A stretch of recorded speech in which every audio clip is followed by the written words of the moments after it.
पे तुझे रखूंगी, तेरे नाम की मेहंदी रचा के मैं तेरे लिए ही सजूंगी। तेरे इश्क के चक्कर में ना जाने कितनों का दिल टूटा।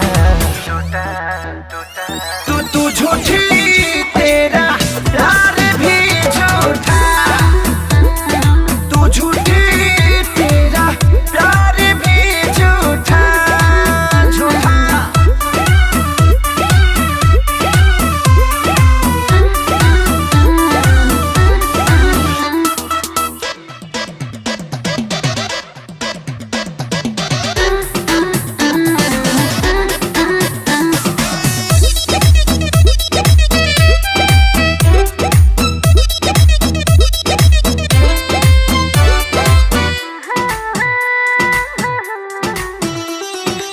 झूठी ना मेरा प्यार झूठा, बात समझ ले तू।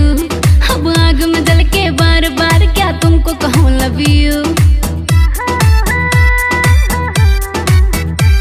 ना मैं झूठी ना मेरा प्यार झूठा, बात समझ ले तू।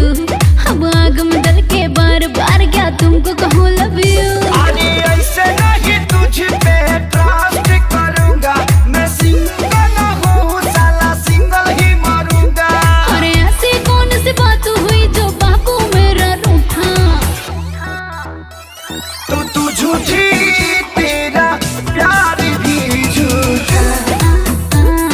तू झूठी, तेरा प्यार भी झूठा झूठा।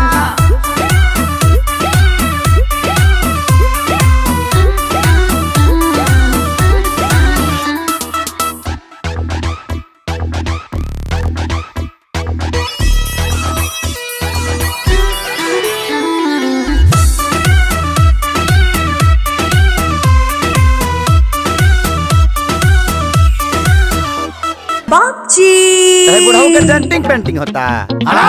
केतनो लाल लगाम लगा ले केहू, लेकिन घोड़ी ना मिली। पुरानिया बैल के केतनो चोकर खिया दे केहू। अच्छा तू कट्ठा ज्यादा ना जोती। अभी तक दृश्यों से साफ पता चला है कि वो बाप नहीं पाप है।